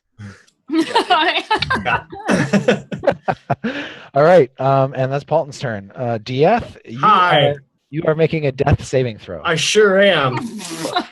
Again. Here we are again, everyone. Oh my God. Okay. Not good. You did it. No. So I failed twice Oh no! because I rolled a 1. Oh, God! Oh no! Okay, That's fine. Oh man. things just got real. One more, it's fine. Oh God. Lafaria, you are in the grasp of this giant. Of all times for one to show up. Man, she is going to try to entangle him off of her. Okay. So you cast an entangle spell. He's got to make another strength check. He critted that. So the roots come up around his legs and he just kind of tears free of them. She screams through Okay. half of her face. Okay. Oh, With a terrible howling scream. oh no. Okay. Strix. All right. Can I see DF's dead body? Yeah. Well, hold on. Let's not get ahead of ourselves. Unconscious body? 2/3 death body. Hasn't Maybe- moved. He Would it hasn't be moved. possible for me to misty step over there and stabilize him? You can certainly attempt that. Make a medicine check for me. All right. Oh, that was not great. That was a 6. Okay. You poke me? You are having, yeah. Essentially, you are unable to stop his horrendous bleeding. Can I stuff some snow in his mouth? Yeah, but that won't help. Do nothing. The last time you tried to help, She just started burying you in snow. I do. She realized she can't stop the bleeding. She's just like, in a panic. Yeah. Yeah, she's doing that whole thing again, but she's thankfully out of potions. "No, so- you are. Yeah. You are. It's very clear to you, Strix, that he is very close to death. All right. I'm just going to yell at Palton or Okay. just like, run away, DF needs help. Or tree lady, anyone? And she's like stuffing snow in his mouth. Okay. Wow. Okay. Why would you think that would help? Maybe it'll wake you up. It's really cold. Oh, okay. All right. She means well.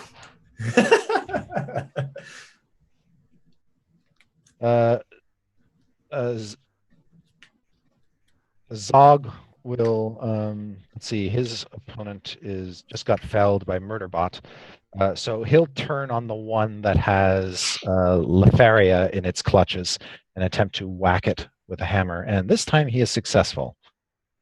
At last. Yay, Zog. Yeah. All right, and he does. He did do.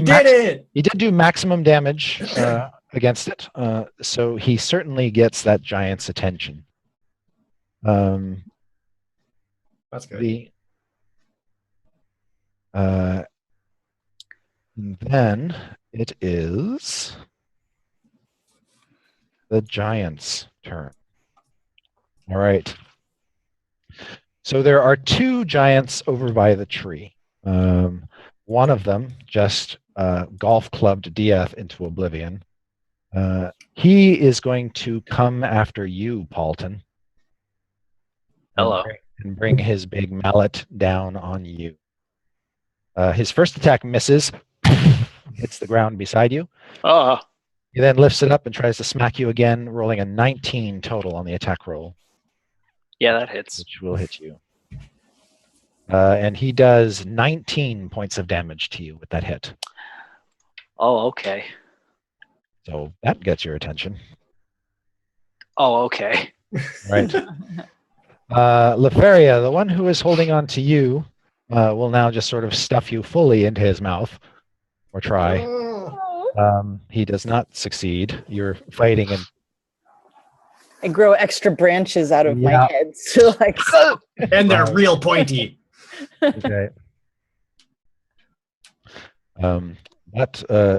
It looks like he might get you. Actually, he takes you and just frustrated flings you away. He throws you like 30 feet away from your tree through the air. bye. Whee! Like he doesn't like your bitter taste or something. And so you are now 30 feet away from your tree in the snow. And he will use the rest of his movement to try to get to Palton before his buddy does. So Palton, there are two giants looming over you. Oh man. Fantastic. And when you land in the snow, Lefaria, you take 1 point of damage. Good. It's a very gentle, graceful fall. I just rolled low. Yeah. All right, Palton. You got two big giants looming above you. Cool. I'm gonna go for another one of those level 3 thunder waves to get them Okay. off. Excellent. I shall make 2 saves. All right, roll your damage. That was 48, right? Yeah. Cool. Big numbers. Nice. Big numbers, Palton. Big numbers, Palton. Back when he was in the high school football team, they call him Big Numbers Palton. Palton on the football team is. It's 16. Okay. All right. So another blast of thunder just absolutely devastates them, hits them full frontal, and both of them get knocked back. Hey! And they stumble back and just kind of land on their big butts up against the tree. It's like prime stabbing position. And they're both sort of dazed. What was that? I don't know. I go, Murderbot, do that again. All right. Murderbot will take another shot with his poison dart. Oh, that's not good. Okay. You rolled a natural 1 on that one. So the dart goes astray. Great. Kind of just sticks in the tree. Okay. Do you want to move at all, Palton? You happy where you are?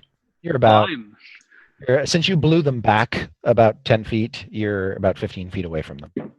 I'm going to get the heck away from them. Okay. Moving closer to like Strix and Dieth, or just kind of off in a direction of your own? Yeah, if Strix and Dieth are in a direction that's Okay. like away, then I'll go with that. All right. Zog is not going yet, so it is Dieth's turn. Dieth, you have a Yes. very, very important role ahead of you Oh here. God. I sure do. Tensions are high. A little bit. I switched D20s because that last one has never hurt me more. Oh boy. 14. So it's one success. Okay, one success. Hey! You're still in the game. Lefaria, you're kind of pull yourself up out of the snow. Okay. You're 30 feet away from your tree and about the same distance away from the giants, and you're about 50 feet away from the waffle crew. Can I move faster because of the roots? No, you just have your normal speed. Okay, which is like 30 feet. So I'm going to run up and try to hit one of them. Okay. Here goes nothing. 20! I rolled a 20 for Yay! Stunning. All right. 26. Yes, so good news. Oh my God. So that means you roll double the number of dice you normally would. Which for you. 2d8. Yep. This is with your shillelagh weapon, right? Yep. Her magically empowered club. So you'll do 2d8 plus 4 and 7. Plus 11 plus 4 is 15 total. Yeah. Nice. Yeah. All right. You whack that giant. It is still alive. La, la, la, la, la, la.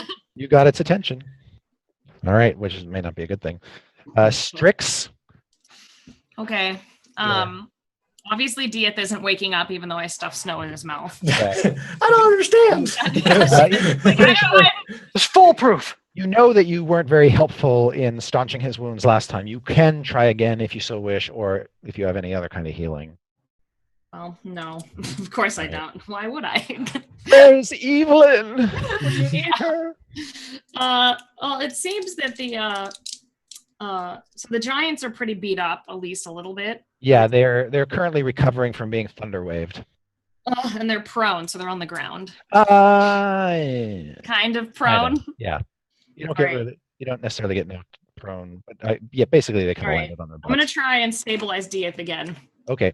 So, snow in mouth. Yeah. Wisdom check for you if you don't have medicine. 8. No.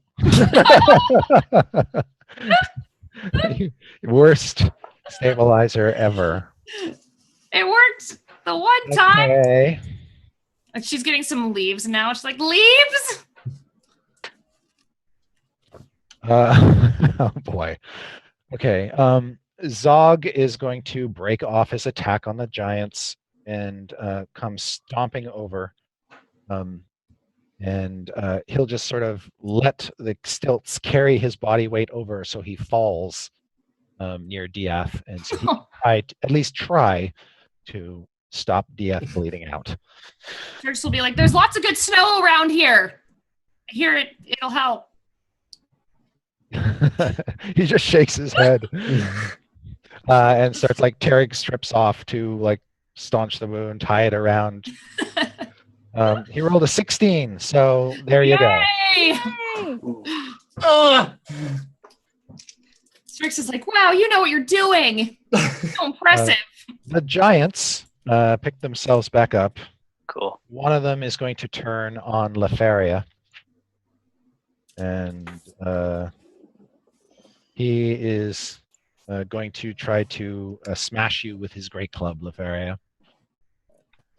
He rolled a 21 on the first attack. It's a great club. All right. He does 22 points of damage. Oh, she shatters. Yes. So, What? He brings the club down and just kind of splits her like a log. It just sort of cracks her open. Everything is bad. And she kind of lies dead and smashed at the base of her tree. You okay? The other one comes charging down the hill toward you, Palton. Oh no. And takes a big swing. Oh no. And misses. His first attack is a 15. That doesn't misses. That does What? not misses. That does not misses. All right. So he does 2. 15 points of bludgeoning damage to you. That's much more than 2. Yes. 2. Do you have any hit points left? Yeah, I've got some. And he'll take his second swing at you And miss. and hit. Okay. Maybe I should stop. 2. Alternative facts, yeah. And does 16 points of bludgeoning damage to you. I don't like this game. I think it feels like nap time for me. Oh, come on! All right. So the same guy who golf clubbed Diath just golf clubs Palton and Oh, sends God. him careening off 20 feet down the hillside. Fuck this guy. All right. And Palton, it's your turn, so you get to make a death save. They're real fun, dude. This is a D20. It's his first one. It's a D20 roll. Just a flat D20 roll. That would be a 10. Okay, that is one success. Yay! So if you get 3 of those, you're going to stabilize on your own. How fun. How Isn't exciting. it? It's a real good time. Yep. Diath, you are now stable but out of it. Yep. Lefaria, make a death save. 14. All right, that's one success. All right, Strix. Everyone is dead. Strix. Everyone is dead. I don't know what to do. You and Zog are the only ones left in this game, and there's a big hill giant looming above you. Strix. I'm just Yeah, gonna we'll be fine. Fireball, don't care. Fireball. But it's gonna be really scared. It's like, ah! Like, Please don't hit me with it. well, it's careful spell. Yeah, Okay. flames wrap around you very delicately. Ah! Sometimes it's hard to tell with your panic. All right, roll your damage. Big number Strix. Back in high school when Strix was on the football team, they called her Big Number Strix. 28. Okay. That's a big number. The giants seem to take only half of that. I guess in your panic, you only caught a piece of it. Ah! Managed to dodge out of the way. It is still alive, but horribly, horribly frightened by this display of magical power that's hit it for the second time. He looks at you kind of terrified. Good. I'll look at him all super mean and use my thaumaturgy or to look super scary and be like, "Get out, rawr! Don't hurt my friends!" Yeah, you think next round on your turn, if you wanted to intimidate him, you'd probably get advantage on your attempt to do so. Oh, good. All right, Zog Splinter Shield will get up on his stumps and whack at this thing's ankles with his hammer. And he hits it. Yay. The giant does a little dance as Zog bashes him in the ankle. But the giant is still alive. Yay, got him. And it was a mighty blow. Zog puts a lot of force behind this warhammer. You hear a cracking noise. But yeah, the giant is kind of hopping around now. And it is the giant's turn already. How about that? Huh, weird. Yeah, here's that. He is actually going to go hobbling off. He disengages and sort of hobbles off down the hillside, singed, smoldering, nursing that ankle and great pain. The third giant, he believes he just killed the dryad, now wanders over to you, Strix, and brings that big club up. Well, now I can use my hellish rebuke. And does not hit you, but turns and tries to smack Zog. Aw, no, I can't. He hits Zog really, really hard. Great. Once.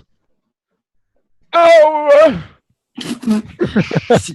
And hits Zog again really, really hard. and just kind of mashes him into the ground. Oh, come on. So now you are by yourself. No! Is this the finale? You guys never bye. And I'm not by myself. Murderbot is here. Okay. So Strix. Sorry, we have to stay in the initiative. So, Palton, you got another death save coming. Woo! All right. Good feelings. 14. Good. Second success. Death is stable. Yo. Lefaria, you've got another death save coming. 8. Womp womp. One fail. And Strix, you're up. So bad. So Strix is gonna just like take her witch hat off and throw it on the ground really You are very, very bad. And she'll just like show her teeth and be like, "Get away from my friends!" and intimidate him to leave, while also using her hellish rebuke. Okay. Well, Hellish Rebuke is a response to being Oh, okay. attacked. So he didn't attack me yet, Yes. but I can But if use you- my thaumaturgy. You certainly can do that. And Okay. how would you like to use the thaumaturgy? I just like it to be, I don't know. Do I know that these giants are afraid of other giants, or? You know that they're kind of dense, dumb creatures. So Okay, so I'll just try and make it look like a shadow demon, like coming up, like as tall, as big as it is. all right. At least by its size. So I figure if it's bigger than it, it'll be afraid. Like, ah! Yeah, make an intimidate check. The hat's off, everyone. The hat's Hat is off. Wow. All right. Well, I'll see you guys later. I'll see you. Oh. Bye. It's nice seeing you. All right. It was All great. right. Okay. See you. Bye. Rather than be intimidated by you, he just seems kind of his fear manifests as a squash you kind of fear, as opposed to a runaway in terror kind of fear. Some people react to spiders by running away; others react to them by smushing them. This guy's a smusher, apparently. Okay, so Zog is out of commission. The giant will turn on you, Strix. Great. It rolls a 22 on its first attack. I mean, roll. yeah, of course that hits. Yeah. Boom! Hellish Rebuke. Now's your chance. Now Oh you're yeah, I can do it now. So, well, assuming you're still alive, so you take 16 points. of I'm damage. there. I'm still good. Great. Now you can hellish rebuke. Yay! That is 2d10, I believe. I'm gonna make sure. I think it is. If only we had someone Yes. that could hit really hard right now. Wow. Yeah.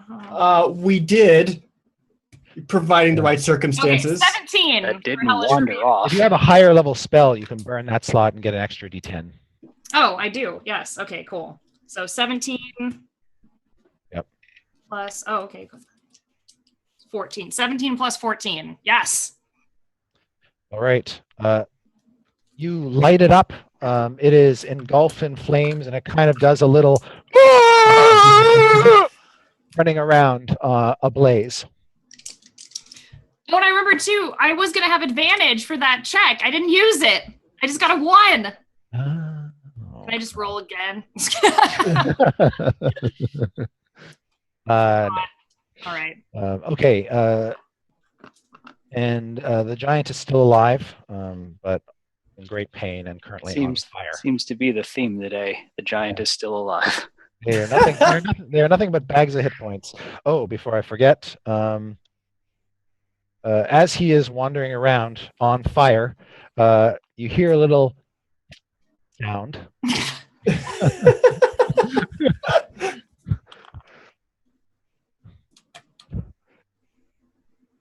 And the giant, still ablaze, drops dead in front of you. And behind it, you see Murderbot. Kill stealer. Yes. All right. Oh. So the two surviving giants are both retreating down the hill. We've got Palton needs to make another death save. Oh, yeah. That'd be a 17. All right, you are now stable. Woo! Cool. You're not in danger of dying. I don't need no help. Lefaria? 18. All right, that's stable. And make another roll for me, Lefaria. 20. Okay. Now that we're out of combat, Strix, you're the only one conscious.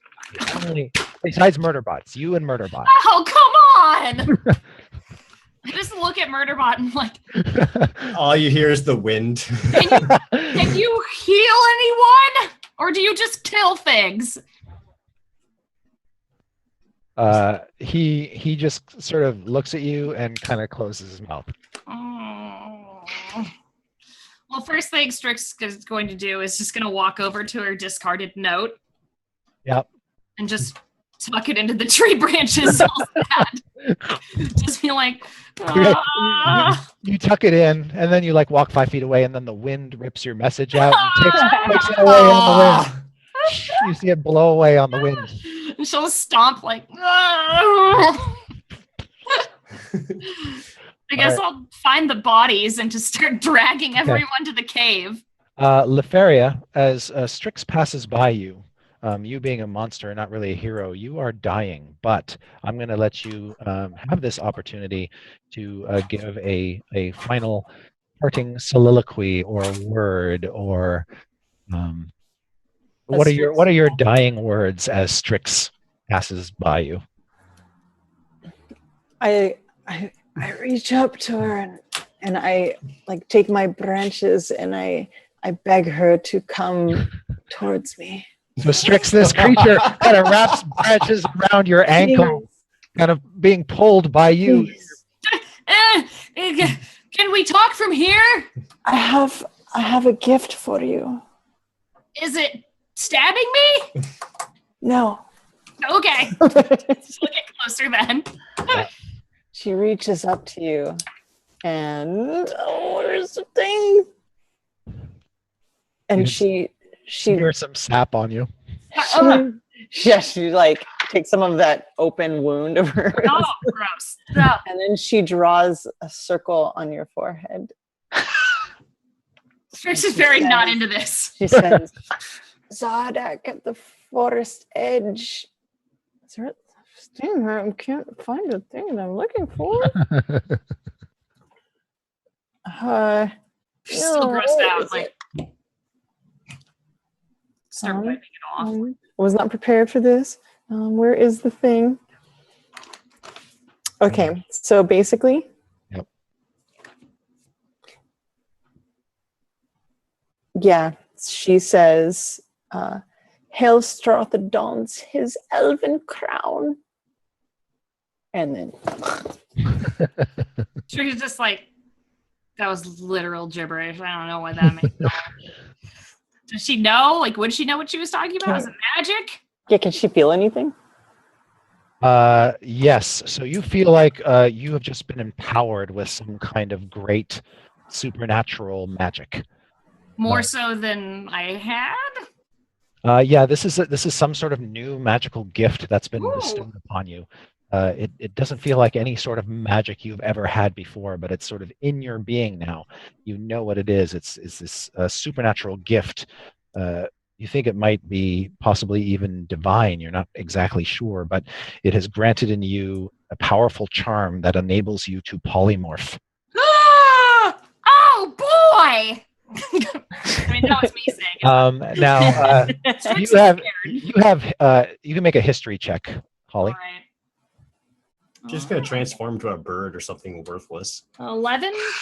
Okay. Well, we'll deal a little bit more with that later on. But Satine, can you just repeat in plain English what the phrase was for her?